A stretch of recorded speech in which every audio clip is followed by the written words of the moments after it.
Hi, everybody. Thanks for coming. We're going to sort of zoom through the intros because you have everyone's bio in front of you, and we have a lot to get to here today. So all the way to my right is Jonathan Neman, who founded Sweetgreen in 2007, co-founded, and is now the company's CEO. Sweetgreen has more than 90 locations across the country. Cecilia Qvist heads up global markets at Spotify, and last year alone led the streaming service's expansion into 17 new global markets.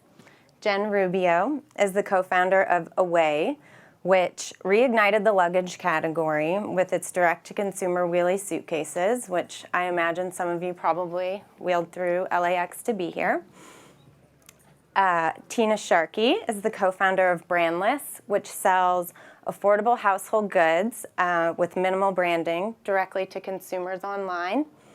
And Nola Weinstein heads up culture, engagement, and experiential marketing at Twitter, which I'm sure some of you have heard of and probably use. I want to start by saying I want this to be as sort of casual and conversational and candid as possible. So I want to encourage all of you to interject and jump in when you have an idea. And also that we'll leave some time for questions at the end, so I encourage you all to think about what you want to hear about as we talk today. So just as a quick sort of rapid fire starter, I'm wondering if we can go down the line and tell me about an experience, your first experience of brand awareness, or a really early one. For me, the first thing first of all, it's amazing to be on this panel with all these ladies.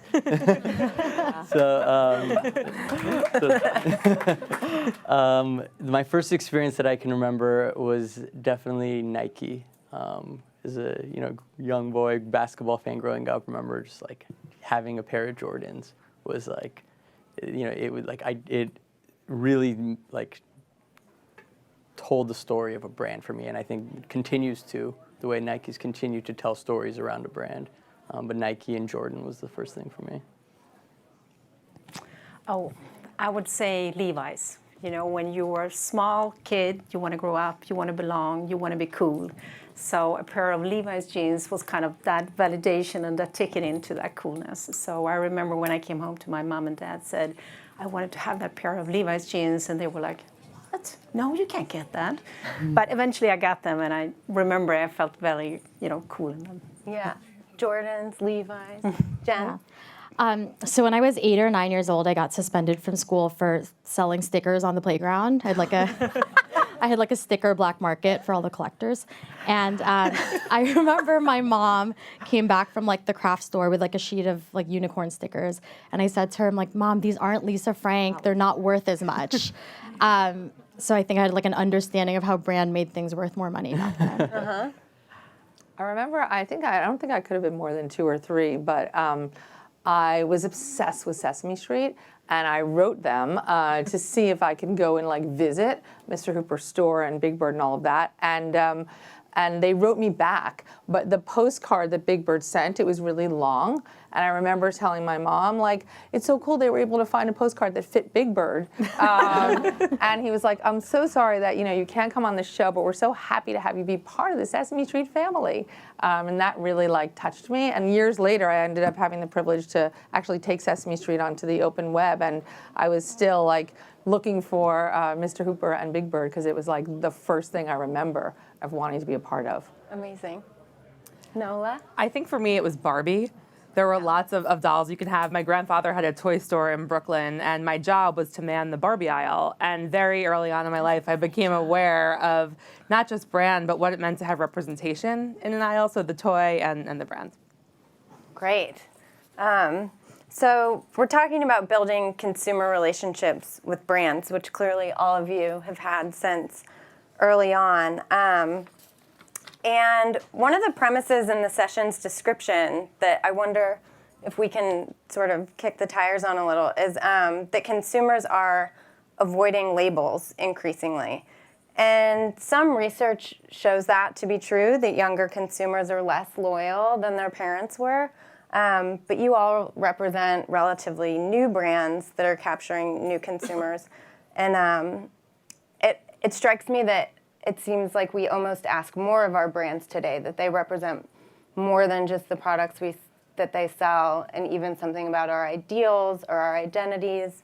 And I wonder if you guys think, does every successful brand today need to be a lifestyle brand, or can you just sell suitcases or salad or streaming services?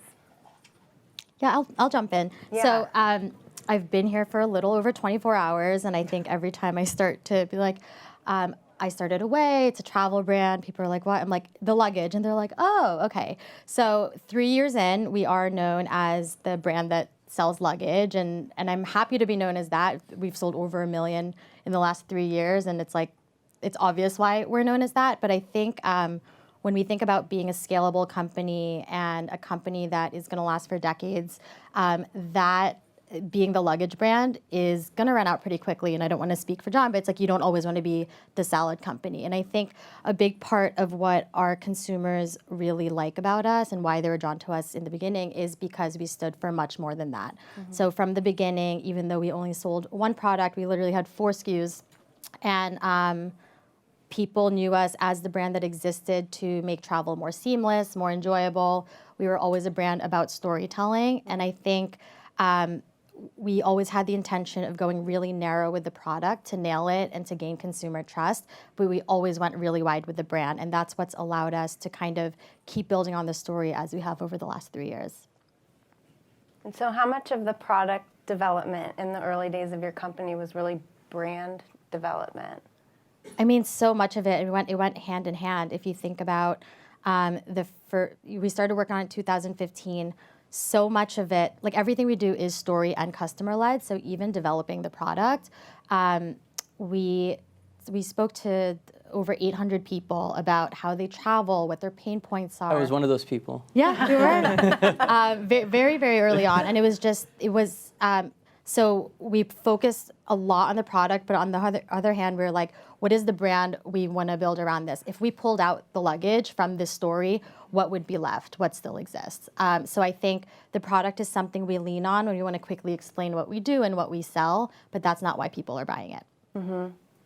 Tina, I'm curious what you have to say about this, being that brandless is sort of about a distillation of the brand idea in a way. Well, I think in many ways, brandless is unapologetically a brand, but we're just reimagining what it means to be one. Because brands, if you reduce them, they're trust marks. And I feel like there's so much trust that's been lost. And so what we're doing at Brandless is we're encouraging people to live more and brand less. And that their story is not about lifestyle, it's actually about modern life. And we're putting up a mirror to everybody's modern lives and including them in that community. Had you not asked me that question about Sesame Street, I would not have remembered the postcard story that just came to me. And I feel like that's in our DNA. In our DNA is about community. It's about kindness. It's about wellness, because in many ways, wellness is the new wealth and community is the new omnichannel. And so our community and the way in which we engage in making the products that they want, that they ask for, that they're requesting, means that the partnership and this brand is being made alongside the community we serve, because it's not a channel, it's a relationship. And so I think we're redefining what it means to be a brand alongside these other extraordinary entrepreneurs, because it's not anymore about this one object. It's much more about you and how you feel and your storytelling, because there isn't 3 media channels.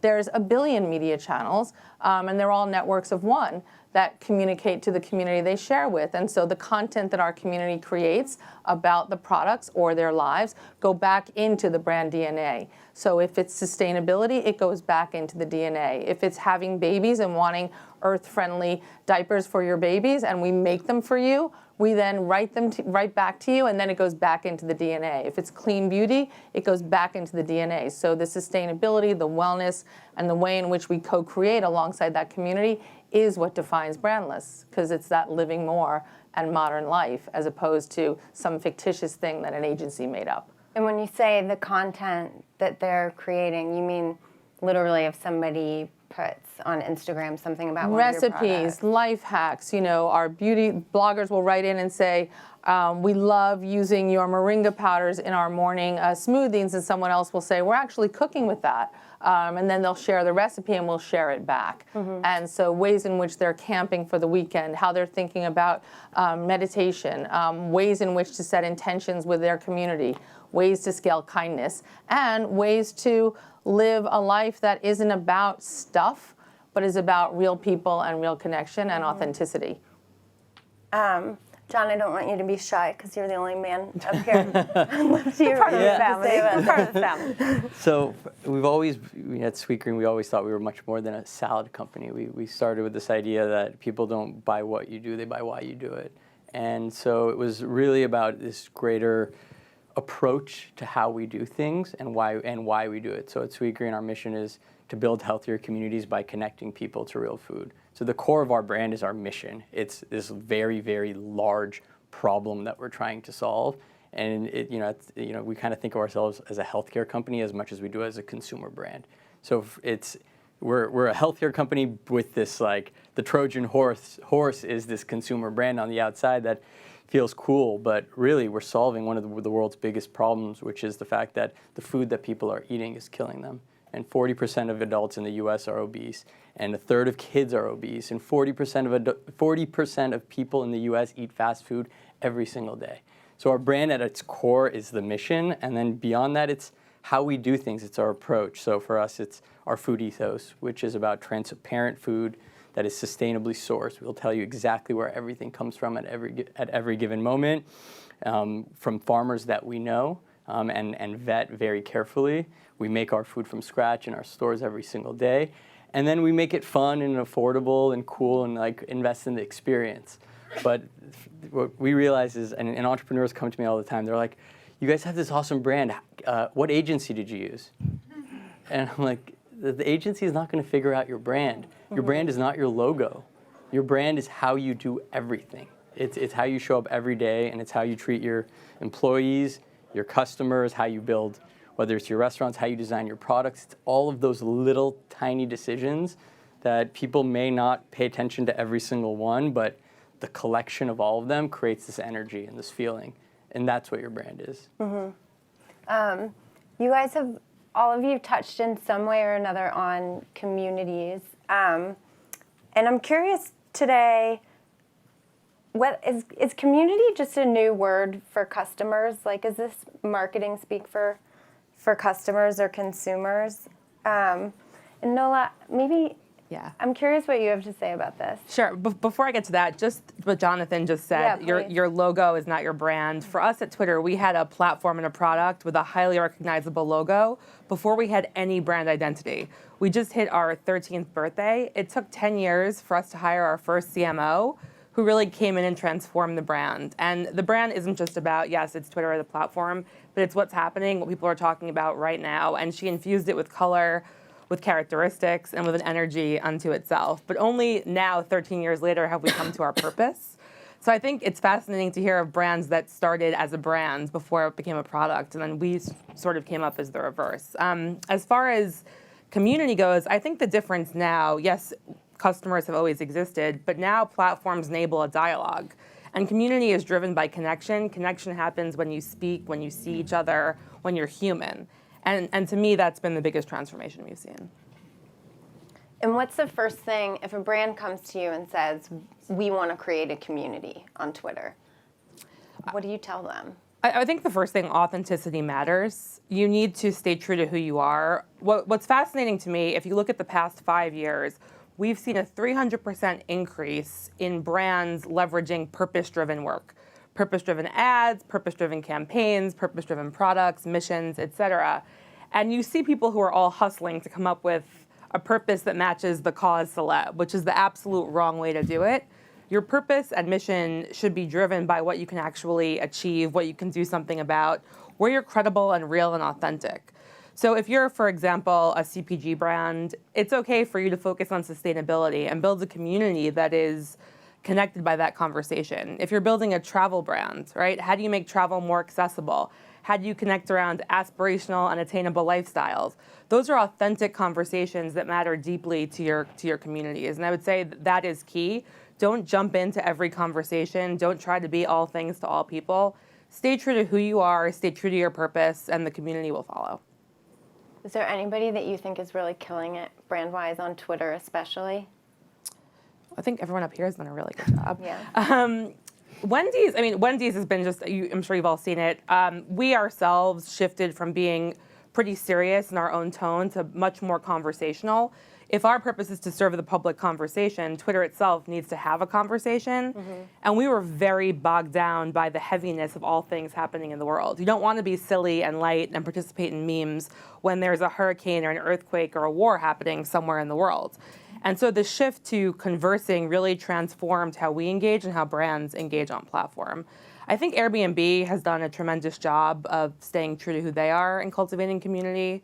They want to create a world where everyone belongs, and all of their content around We Accept drives participation from individuals, from people who are renting out space or booking as well. I want to add to that because I challenge our community team every single day on this. And I go over to the team and I want to talk about our community, and they'll pull up, hundreds and thousands of tweets, of Instagram comments, and they're like, this is it, look how amazing our community is. And I think as much as Jonathan says, your brand is everything that you do, your brand is also what people say about you. And I think right now what Away actually has, as much as we are congratulated for our community and we do love all of our customers, we have hundreds of thousands of individual customers who really love Away. Like, from an Away and an individual perspective, there's a lot of love, there's a great relationship there. And what I challenge my team on every single day is how do we actually create a real community, which is taking ourselves out of the equation and having them talk about Away or talk about their travel without us as a facilitator. And I think that, to me, will be the true hallmark of us having really built a community around the brand. And is that happening for you guys yet? Yeah, we're getting there. Yeah. And where do those conversations happen? Is it in the Instagram comments? On Twitter, on Instagram. And I mean, there's nothing I love more than when someone comes to troll us or even just ask a customer service question and our customers will answer on our behalf. They're just very engaged with the brand and they're huge advocates. And to me, that's the real measure of success. I think there's so much around what brands say and the message that they put out there. At the end of the day, it's what other people are saying about you and about your brand on your behalf. And I think that's the real community. Cecilia, I'm curious, Spotify, how do you think about this? Because music is so global, but also so regional. And Rap Caviar has 11.5 million followers. Is Rap Caviar a community? How do you think about this? I think first of all, would like to go back to the comment you made in terms of being purpose, right? And I think that's one of the things, when Spotify was started, it was based off a consumer need, right? So my boss and the founder of the company, he saw some friction in the system. He wanted to have music and it was illegal. He saw that the music industry was in a decline, so that was another problem to fix. So going back to what everybody on this scene has done is they kind of come from the consumer experience, fixing something for a consumer. And I think that goes back to being authentic. When it comes to how we think about expansion and how we think about how we work with brands, since we have an ad-supported service versus a paid service, that differs depending on the region or the country we're in. But what I think we have been successful of doing and continue to do so, we always think about it in the terms of global reach with local touch, right? So what works in the US, being Rap Caviar, a super powerful playlist for us, is not equally popular over in Latin America, as an example. So what we have thought, and when we go into market, we spend tons of time doing research with the user community, with the creators, with the artists, and we think about things in a very similar way in terms of our mission statement. That's also what we aspire to be, to have 1 million creators being able to live off their art and also having billions of fans to enjoy it. So I think we haven't complicated things, right? We try to live our mission statement every day, no matter where we are in the world. And what kind of communities do you see sort of living on Spotify? I'm curious if you see things like what Jen's noticing of people communicating I think we have seen a few things, and particularly how then you kind of expand, right? So take UK as an example, which is a fairly big market for us, where we took a playlist and we made that into a live event. We also saw there was big appetite in the market, and we made a podcast out of that. So going back to creating, if you call it a community, but for me it's about the belonging and living up to the expectation of the brand. That's what you need to do, and particularly for us who has very young audiences on our platform. My kids, they question me every day when there's a new playlist or a new feature or a new thing or going into a new country. You have to be able to answer the why, which I think kind of all of us up here on the stage are able to do. And when you go into a new market where Spotify hasn't been, how is it sort of trying to figure out how these different communities are going to interact with?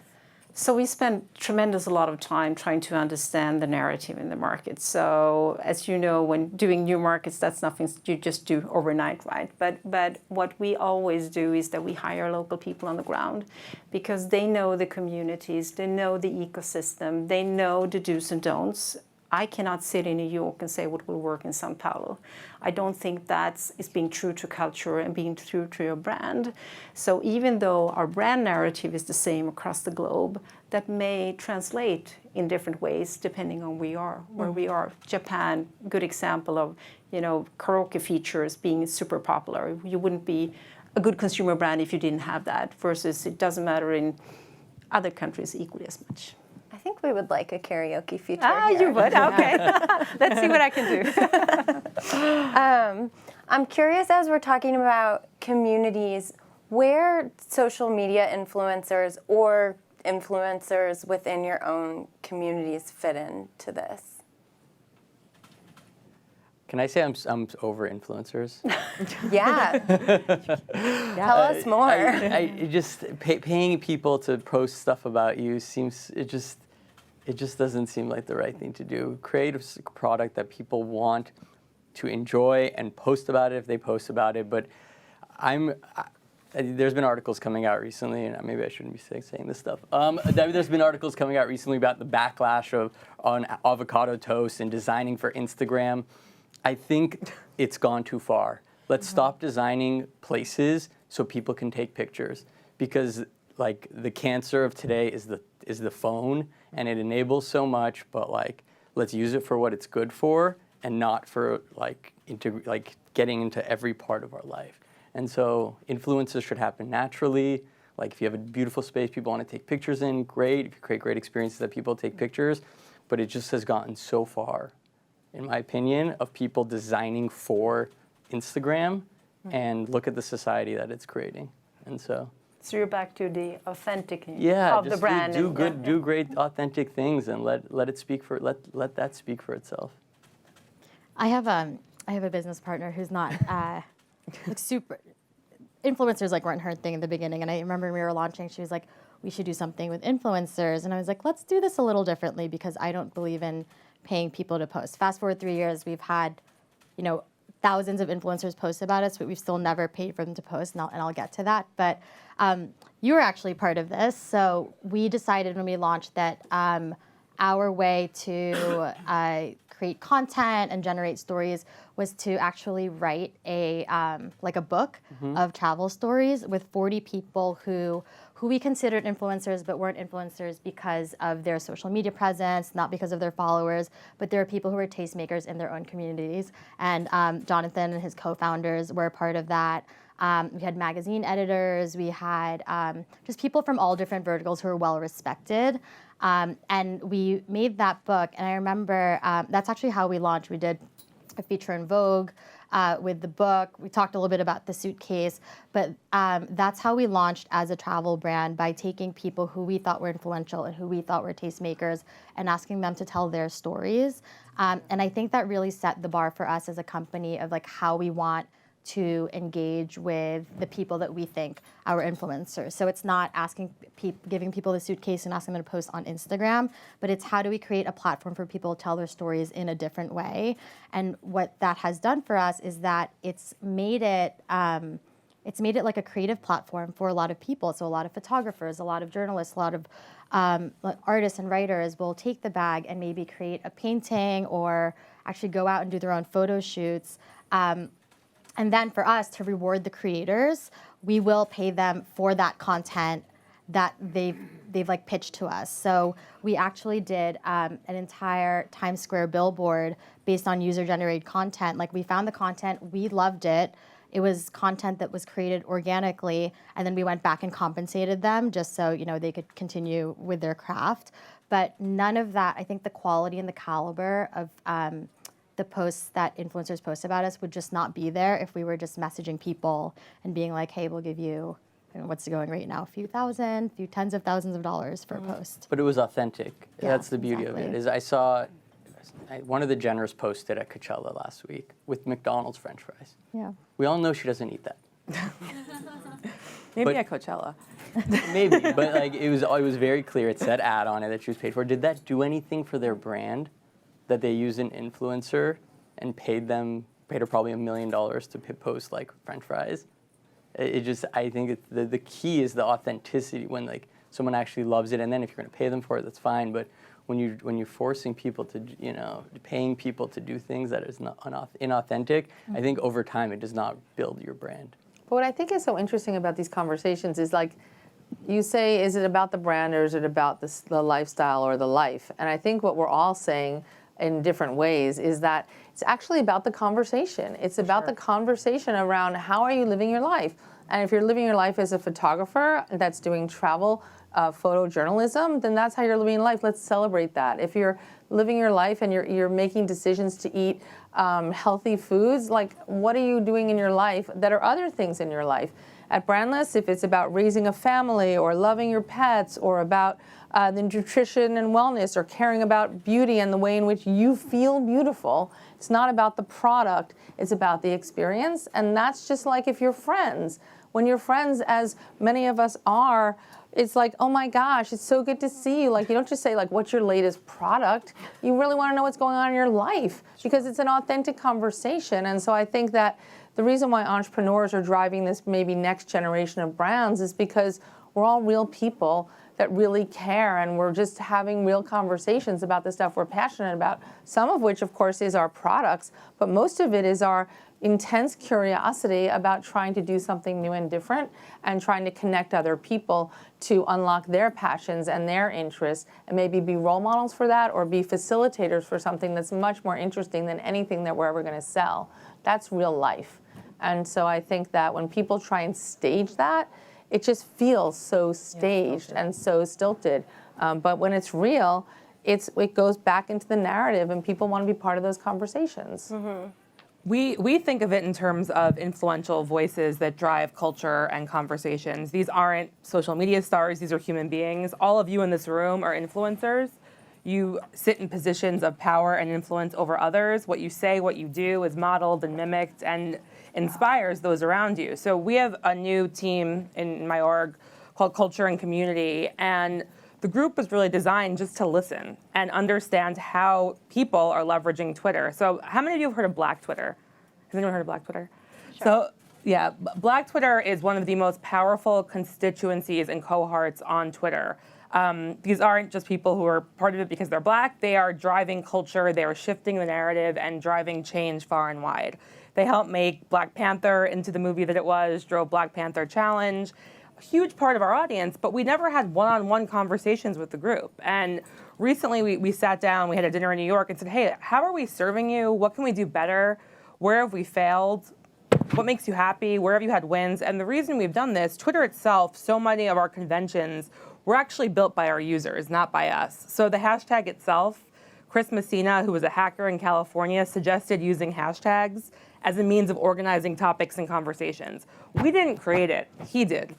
Great. How great would it be if we could actually all follow along in some way? Great, so we did. The @ symbol, not designed by Twitter.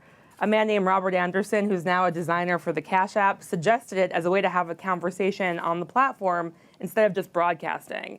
And I think if you're listening, if you're paying attention to how something is being used, instead of telling others how to use it, you'll find great success. So we are more influenced by our users than leveraging them to shill our platform.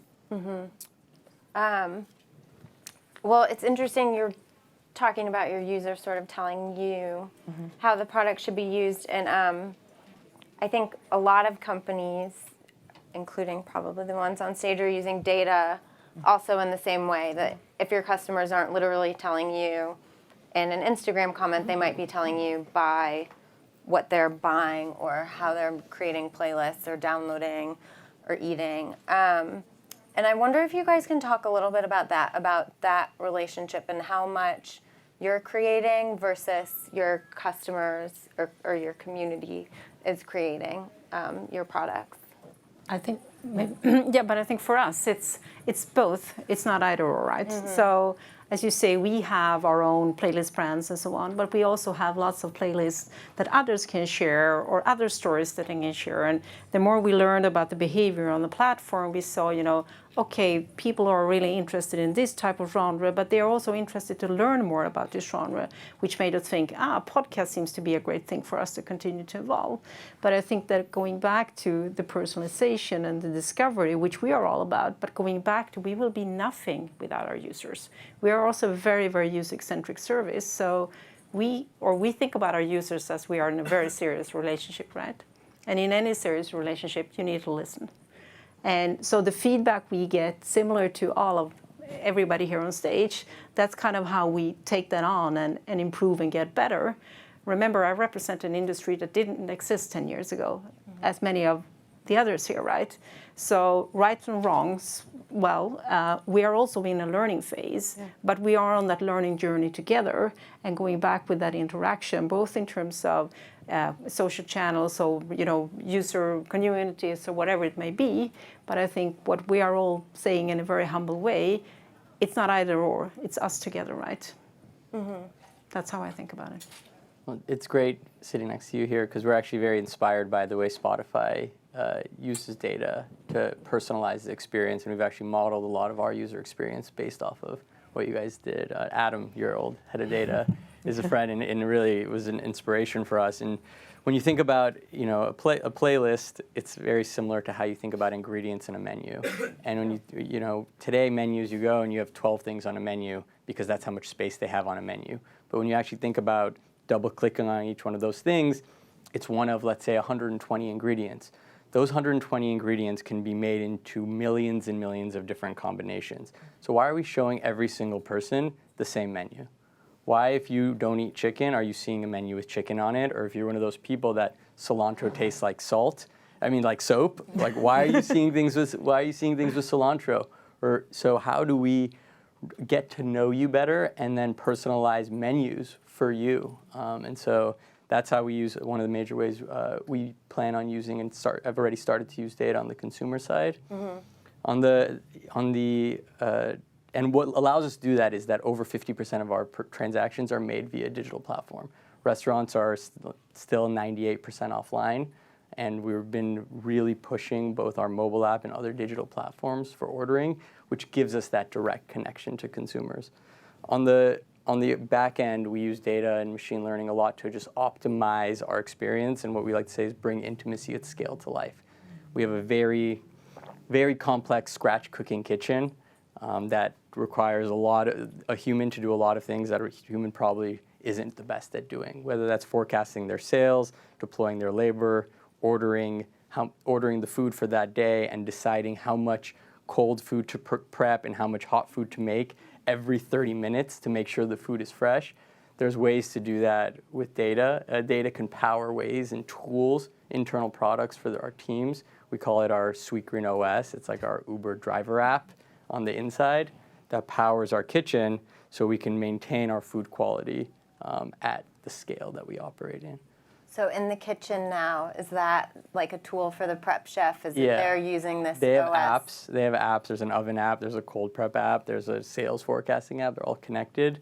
So as a head coach, you're no longer just guessing. You have data you have a machine learning algorithm that's telling you, okay, you're going to make $10,000 today, and here's going to be the sales trend. So you should deploy your labor this way. You should order exactly this much food.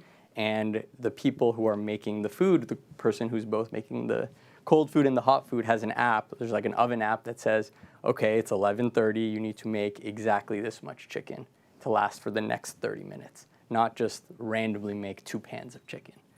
And so by doing that, it's using data to just keep the quality and freshness of the food at its peak without wasting food.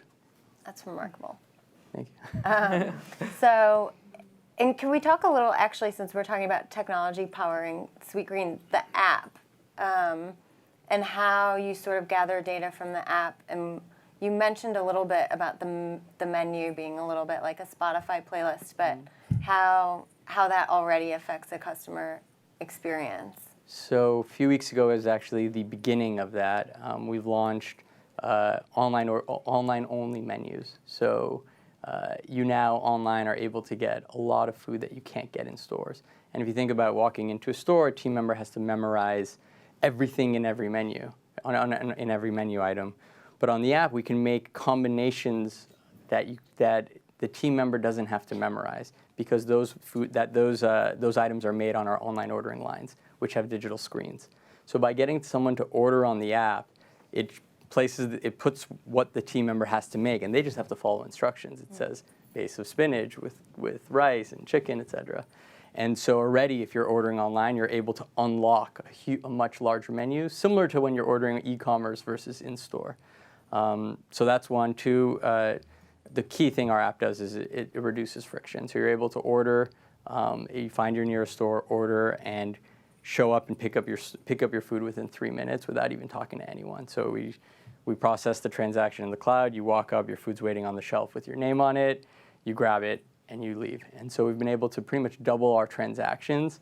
If you think about what's interesting is our biggest problem when we started was that everybody wants to eat at the same time. But everybody wants to eat lunch at the same time. So instead of thinking about it linearly of making people wait in line, we started adding lines. And by getting people to order ahead, we now have in most stores 3 or 4 lines. So we can 4x the capacity we serve at lunch, thus serving more people in a very short period of time. So for us, some people are you a technology company? We're not a technology company. We're a mission-driven brand and a food company that uses technology to accelerate our mission. So when you were saying that phones are good for some things, ordering Sweetgreen food is one great. of It saves you time. I'm curious how Tina, how Brandless sort of interacts with data this way. Yeah, data is, I think of it like the Brandless Insights Engine, which is almost like a platform that Brandless sits on. And what I mean by that is because, every day at Brandless we're launching new products. But those new products might be new to Jen, but they might not be new to me. And so we want to make sure that everyone gets a personalized experience. Similar to the cilantro comment, gluten-free is not just for people who are gluten intolerant in their consumption diets. It's also for people who are celiac sufferers. And so therefore, our shampoos and our non-toxic cleaners are also gluten-free, but they weren't in our search results. So by hearing from our community, by getting that feedback from them, we're making sure that all of the interfaces are tuned and personalized so that they work for everybody, but that the trays that you see for new and the things that we're suggesting go in your boxes, or the things that you're asking us for in a Facebook Live, or the gestures that you're typing into our search engine, which is not something you're actively telling us, is all captured in the Brandless cloud. And then we're taking that data and insights and we're breaking it down and putting it against the merchandising roadmap. We're also putting it against the web and mobile development roadmap, so that the experiences that you have when you interact with the site, the experiences that you have in the shopping cart, and the experiences you have on the community platform are all informing what we should be prioritizing, and then how do we get back to you so that we're in this tri-directional relationship with you at all times. You to us, us to you, and you to each other, so that the community can begin to answer those questions, can begin to interact with other community members. All the while, we're building products that serve them, all informed by the data, which then de-risks the product roadmap, which makes sure we're delivering the features that people are looking for, and make sure that the customer service team, which is on the front lines of answering a lot of questions, are constantly giving the merchant team, the product safety, quality, and integrity team, and the engineering team all of the feedback to make sure that we're optimizing everything under a multitude of multivariate tests. our data science teams also look at if you are a first-time brandless buyer or a second-time brandless buyer, you came in through these search results. You might have been looking for gluten-free, or you might have been looking for vegan options, or you care about tree-free toilet paper. So the people who like tree-free toilet paper, they also like our sustainable, non-toxic cleaning lines where you pour the water in at home and we're not shipping water to your house. So those people may see that product first, because we know that the predictability of the things that inform that type of psychographic mindset might inform a similar one. If you are a parent that's interested in clean toiletries and clean diapers and organic baby food, you're also going to see the organic snacks. And you're going to see everything else, but that's informing the things that you're going to want to see first. And the things that you've been asking us for, we're going to write you back and tell you that it's there. So that insights engine becomes almost like a platform to help us create as personalized an experience as we can, so that we can recommend and explore delightful experiences all the time, every time you come. So is there a flip side to all this data? Because I mean, I feel like that could be almost paralytic, having that much information. Well, you have to prioritize it. It's really not so much about it's not about the individual it's about making sure the experience is one that is always delightful. And everything is anonymized, so it's not like we know that Jane in Milwaukee likes this, but we know that the types of baskets that she buys, she likes these types of things, so let's make sure she knows about the new vegan options. So we have, we just launched vegan makeup brushes. And so we're going to show that, and we're going to put that in the search results. But if it's somebody who's not interested in those things, they can still find it in new, but we may not be surfacing it as quickly in their experience, because we always want them to be discovering. So it's all anonymized, but it's actually trying to make the simplicity of the experience be fast, quick, easy, and always delightful. The other thing is, because we are a purpose-driven brand, every time you check out, we buy a meal for the hungry in your honor. But now we have a tracker on the homepage when you're logged in to say, Tina, that was your 200th meal we've just donated in your honor. So people have their own dashboards that they can see what their experience with this can do. And we see lots of people, we didn't even facilitate this, they take screenshots of it and they put that back into social, because it's actually making them feel like they're part of something that's bigger than themselves. And it's those small, tangible acts of kindness is what's part of the community. It's not one thing, it's 1,000 little things, has been shared here before, but it's using that to unlock delight, to unlock joy, and to connect people to other people who may want to share those similar experiences. One thing I want to add briefly is I think with our relationships with our consumers, we all have access to a ton of data. To your point, there is an overload of data, especially internally as the teams sort through it. We deal with a lot of qualitative data and insights, and that drives what products we create, how we create them, what we put out there. And I always remind the team that we want to be data informed but vision driven. So our vision and what we want to put out in the world is going to determine the things that data can't tell us. Mm-hmm. If you just looked at the data from before we started Away, it was just like, that was it. People were just buying suitcases. You didn't know why. You didn't know why some brands were declining. And I think it's like all of those, it's the qualitative things, it's the conversations that we had. It's talking to 800 travelers about their travel experiences that drove our first product design that really made a difference. And because we have such a big vision for what we want to be putting out there, we always have to remember that a survey is only as good as the questions that you asked, and people will answer them. One of the first surveys we ever sent out when we were starting the company was like, what features do you want in a suitcase? And obviously everyone's just going to check all of them, and then which ones do you want to pay for? None of them. So great, thanks for the insights. But so much of what we do is, as you're building a brand and telling a story, is connecting to that consumer emotionally, and you don't know what you don't ask. And a lot of the numbers that like your backend analytics are giving you aren't telling the full story. So I think that's something that I always remind people, that it's an art as much as it is a science. Are there any examples of times that the data was sort of telling you to do something that you thought, my vision is telling me not to do that, or vice versa? There's so many.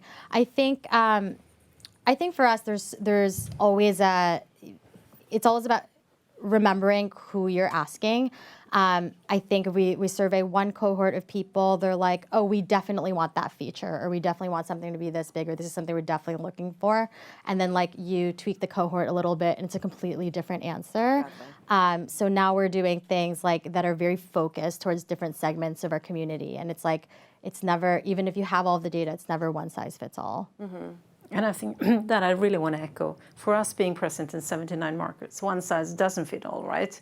And going back to thinking of data-informed versus data-led. And for us, I mean, our mission is to get people to discover things, but not in an intrusive way, in a nice way, that you like Def Leppard, maybe you should listen to this one who is kind of similar. So I think it's also how you serve it, right? Not being intrusive, but being respectful of this is something we think you would like, or this is a meal that we think will be awesome for you. So going back to having that consumer respect all the time, right? Mm-hmm. Yeah, we actually have the same thing. We talk about art and science as well, and we have we like to use the art for the vision of where we want to go, and especially on the menu side, we do not think data can inform a menu. But based off of, let's say, 100 items, data can help find the ones that should rise to the top. We have, a recent example is no data told us to put sunchokes. You guys know what sunchokes are? Mm-hmm. No data or no survey told us to put sunchokes on the menu. But our farmers told us that sunchokes are really good for the soil. And so they're like, if you could buy our sunchokes and sell sunchokes, it would be really good for our relationship. And so we said, okay, let's try this. And so we made a salad with sunchokes as the hero. And it was a miso vegetable salad, and it became our best-selling salad of that season. And it wasn't that the data told us about the sunchokes, it was about the right thing to do for our farmers and using our platform to tell a story about that relationship, so why we did it, and figure out how to make it taste good, and prove that the data is not always right. So it's a careful balance of art and science. Mm-hmm. When you say that data can't inform a menu, but it can tell you what rises to the top, how is that different? So the data will not tell you to combine, like what to combine to create a dish. Okay. Right? So it will not create a dish, but it can't, data is creating songs now, but I don't think data is going to create a great song. But it can then decide which menu items I should show you. Right? So we still have chefs that are making the actual items, but then out of the bank of hundreds of items, the data can tell us which 20 items we should show you at which times. Mm-hmm. Right? It's, again, we use like the Netflix or Spotify analogy. The data is not making the Netflix film. It's creatives that are making those. They're just the data is kind of personalizing it on which ones they should show you first that you probably will like. So are we going to have to start engineering surprises? Yes. Yeah. Yes. Spotify does that. I think you do. I think otherwise an echo chamber will happen. I think it's really important how you train it. And I think there's a responsibility, especially around discovery, of how you train the algorithms to make sure that if you just let the data run off by itself, you'll keep getting, you guys have been, when you're the echo chambers of media, the echo chambers of whether it's like news media or sometimes like Netflix or Spotify, so I listen to something and you're going to keep playing me the same things, but my bar is good music, not just play me the same things just like that. And we're going to have the same problem with food. So I think it's important of how you train those algorithms to infuse discovery in, a healthy dose of discovery, because people may just have a high bar for quality, and it's not people that just like that sweet and salty mix. Right. And for us, in terms of that, so first having, the data as such, but we also have 100 editors around the globe who knows all of that, going back to that touch, right? Mm-hmm. What works, what doesn't work. So it's a mix of everything. And going back to being consumer brands, the consumers will, figure you out if you don't honor what you say you're going to do. And for us, that's how we measure that, is the engagement on the platform, or how many meals that you will actually get served. That the more engagement we get on our platform, then we understand that we are actually on the right track, right? Mm-hmm. So we all get those leading indicators, but that will never take away that personal touch versus the data. Mm-hmm. It's so crucial to think about this now, especially if you think about all of these incubators and a lot of VCs who are starting consumer brands, because they see that the data is showing that there's a gap in this market, and then they go to a specific branding agency who will create a brand around that with a first set of products that kind of fulfill that. And you see a lot of direct-to-consumer brands like being born like every single day, just like this. You know, they'll get set up on Shopify.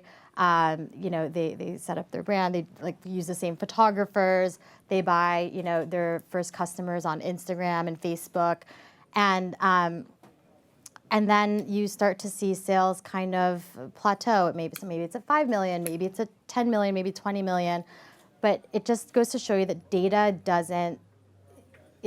There's so much of that personal touch that is needed, and people see right through it. So I think data will always be there to kind of get things going, but it's not going to be the thing that helps you scale. Once you do scale, though, it is the thing that helps you continue to scale. So I think it is really just about finding that balance. It plays the role. I think what everybody said here, you know, whether it's the farmers, whether it's the creators, whether it is the community, and the merchants, or the tribes, or even the local insights. It's about people, like really talented people that are coming together to do extraordinary things. And some of those people work for you, some of those people are in your community, some of those people are part of your extended network of manufacturing partners or community partners or creator partners, but treating them all with the same integrity and respect. They're part of the community. They're not like a supplier.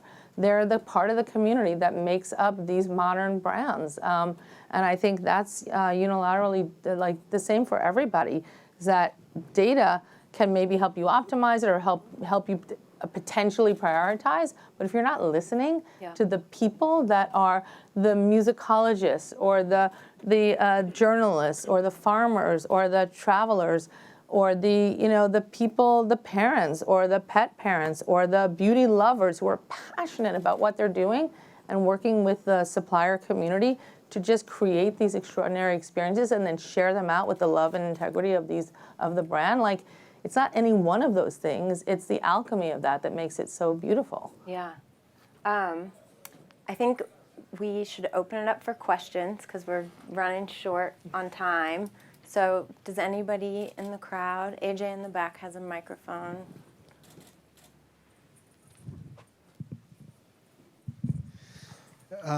Tina, you used a great word, which was authentic.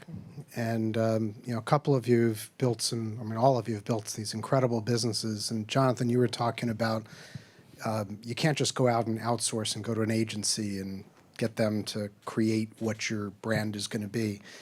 But one of the things that I've taken from all of you and what I've seen in a lot of companies is that you have leadership that is really driving this. When I met you, Jonathan, you had like 2 or 3 stores, but you're showing me on your iPhone that you could play the music in each store and that you can control, know exactly what's going on. You architected because you led this. And I love your perspectives on the difference between companies that are being managed versus companies that have true leadership and how your organizations have built the leadership that's enabled you to achieve what you've accomplished.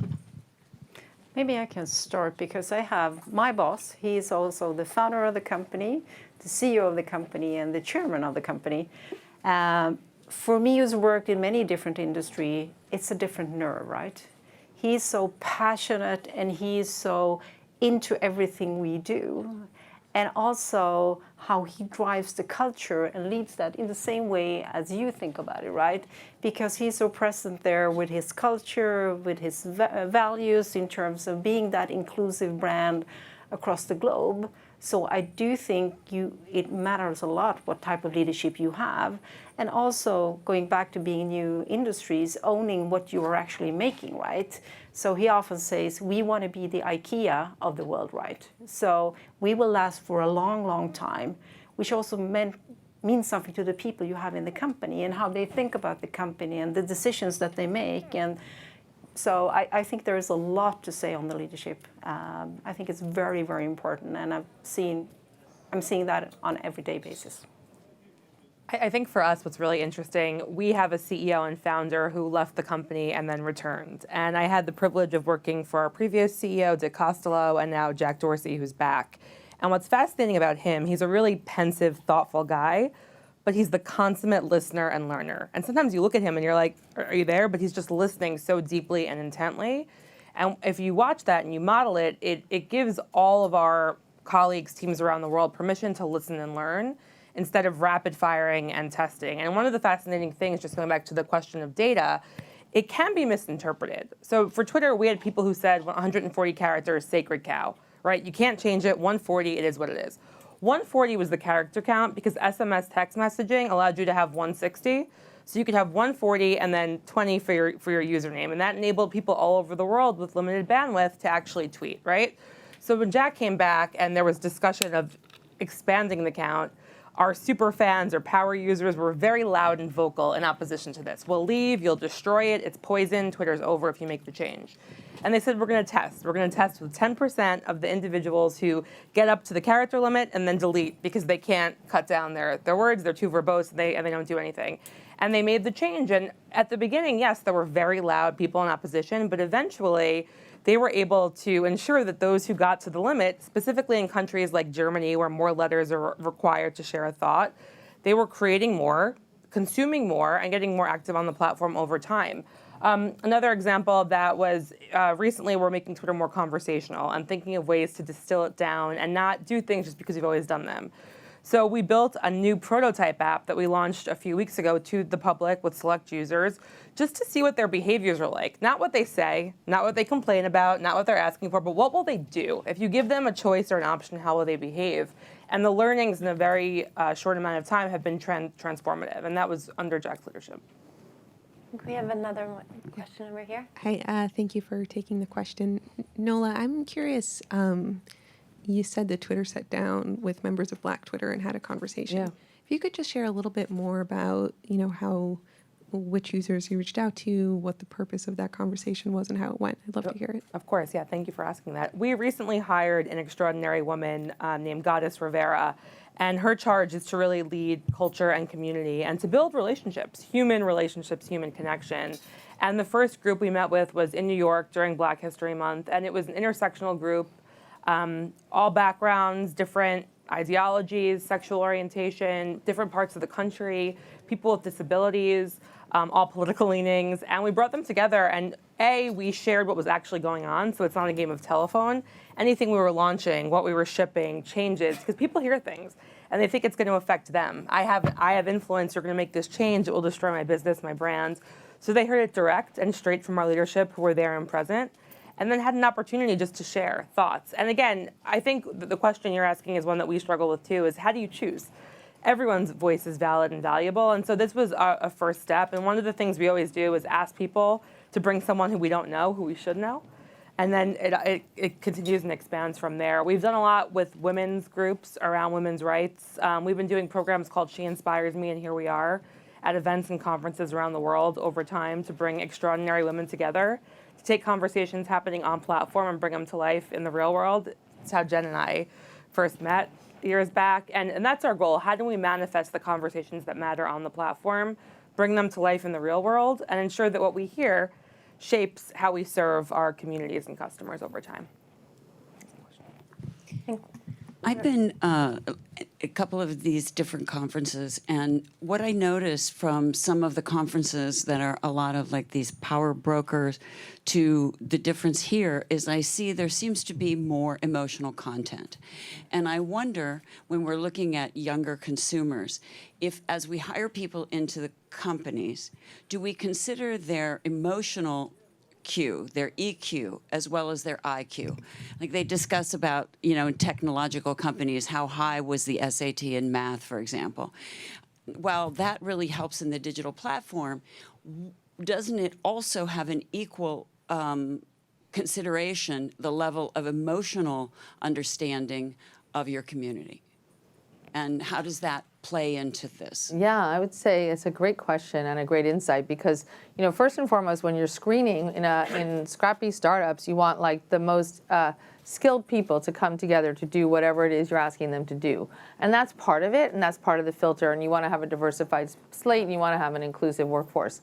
But then at Brandless, and I'm sure similar to all the rest of these companies, we have a set of like companies call them values, we call them intentions. And so we have 5 intentions. Be all in, build community, make it better, build trust. And we actually say, is this candidate, after we've decided that this is the slate and these are the most qualified candidates, do we think this person is going to be all in? Do we think they're going to build community? Do we think they're going to create trust? Do we think they're going to want to make it better? We used to say when we were hiring our first few dozen, will this person empty the dishwasher in the morning in the kitchen? And if the answer is no, well, do we really want to have them in our company? Even if they're the most extraordinary data scientist, engineer, merchant, et cetera, we're spending a lot of time together. And so we want people who are going to greet people at the door with the same hospitality that we greet people in social community settings. We want people that are going to relate to the UPS man and the delivery person the same way we want to relate to our community. And if we feel that that person is not going to live that intention, then at the end of the day, they probably aren't going to fit. Every day at Brandless, we ask every employee to write a thank you note to our customers. And one day I got up in front of the team and I said, look, rolling out this program, if anybody doesn't want to spend 5 minutes a day, or you can spend 25 minutes on Friday, whatever, writing a thank you note to a customer, this probably isn't the right company for you. And so I'm happy to help you think about what might be different for you, but it's our expectation that you would have 5 minutes to take and write a note to a customer. And we have to find a way to obviously facilitate that and make it scalable and anonymize the data so they don't know the address of the person and all that stuff. But you want the intention, the people that are building community, because community starts at home. Community starts in our office. Community starts around our lunch table. Community starts around our Slack channels that are not just about the functional benefits. They're about who wants to go play kickball and who's in the running club and who loves taking nature walks. And then people come together from shared interests. But building community starts around the table. And so you want to hire people that you think will have those shared intentions. Yeah. Yes to all of that. And when we also hide our core values, that's a huge part of the interview process. We look at how people treat the receptionist. But when we actually look at performance at Away, it's actually split into 2 parts. One is your actual measurable performance based on the KPIs that you and your department have. And the other part of it is what we call how you show up. So it's the behaviors you exhibit at work, the energy you bring into situations. And I think for a lot of people, they've never been evaluated on that sort of level. They're like, well, I had a 4.0 and I had straight A's and I got a perfect score on my SATs and I've always been a top performer and always made my bonuses. And we're like, okay, great. So the other 50% of how you'll be evaluated here is this. And we're very transparent about it at every level of the organization, whether it's executives all the way down to our entry-level associates. There's a different set of expectations for how you show up and the behaviors you exhibit at work. They're all made very public for everyone at every level. And when we talk to our people managers, they actually spend most of their time, in a check-in or one-on-one with a direct report. Maybe a couple of minutes will be okay, great, you hit the numbers. Guess what? It's easy to hit the numbers if you're a fast growth startup, and that's never what the conversation is about. The conversation is always about how is this person showing up at work to their team, what are they saying, how are they making people feel, and how are they adding to our culture? And that to us is just as important as the numbers that they're hitting. We have it at Quartz too. It's part of our evaluations. It came from Atlantic Media, our original parent company, has a piece of the mission statement that's called Spirit of Generosity. And I think if you make it part of the mission, it's a real thing, especially if you tell people they'll be evaluated on it. And it makes it a really nice place to work. Yeah, and for us also who has so many offices, right? So you have to have those shared values. Going back to the dishwasher, right? I like that because in smaller offices, if you have one person that doesn't function and work, that kind of spreads across the board, right? If you have bigger offices, then it's easier to have 1 or 2. But we are all about the core values and going back to the culture. So will this person actually be a culture fit? Will they do that dishwasher? Will they greet that person? We spend a tremendous lot of time assessing that we bring the right people into the company who has the same goal, objectives, and want to make Spotify the best place to work, right? So tremendous lot of time. I think we have run out the clock. I don't want to make you guys late for your next events. Thank you so much to this wonderful panel. You guys are great. And thank you for coming, everyone.